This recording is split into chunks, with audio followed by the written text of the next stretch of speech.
తెలుగు సినీ ఇండస్ట్రీలో young tiger NTR craze గురించి కొత్తగా చెప్పాల్సిన అవసరం లేదు. జూనియర్ ఎన్టీఆర్ ప్రత్యక్ష రాజకీయాల్లో యాక్టివ్గా లేకున్నా రాజకీయ వర్గాల్లో కూడా ఆయనకు ప్రత్యేకమైన క్రేజ్ ఉంటుంది. అందుకే ఆయన ఇంటికి అప్పుడప్పుడు రాజకీయ నాయకులు క్యూ కడుతూ ఉంటారు. ఆ మధ్యన అమిత్ షాతో ఎన్టీఆర్ భేటీ కావడం చూసాం. తారక్ పాలిటిక్స్ లో ఉన్నా లేకున్నా అతని పేరు మాత్రం వినిపిస్తూనే ఉంటుంది.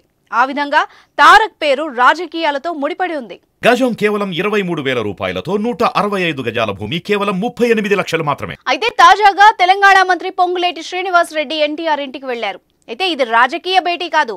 పొంగులేటి సోదరుడు ప్రసాద్ రెడ్డి కొడుకు లోహిత్ రెడ్డి వివాహ వేడుక త్వరలో జరగబోతోంది. ఈ సందర్భంగా తారక్ ని ఆహ్వానించడానికి పొంగులేటి శ్రీనివాస్ తన సోదరుని వెంటబెట్టుకుని వెళ్లారు.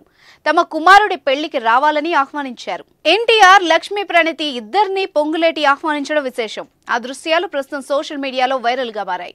కొన్ని రోజుల క్రితమే స్టార్ ప్రొడ్యూసర్ దిల్ రాజు, ఆశీష్ రెడ్డి వివాహానికి తారక్ ని ఇన్వైట్ చేసిన సంగతి తెలిసిందే. ఇప్పుడు ఎన్టీఆర్ కి మరో పెళ్లికి ఆహ్వానం అందింది.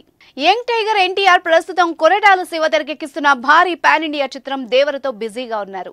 సమ్మర్ లో పాన్ ఇండియా విధ్వంసం సృష్టించేందుకు ఈ చిత్రం రెడీ అవుతోంది. ఇప్పటికే విడుదలైన టీజర్ సంచలనం సృష్టించింది. ఎన్టీఆర్ కి జోడీగా ఈ చిత్రంలో జాన్వీ కపూర్ నటిస్తున్న సంగతి తెలిసిందే.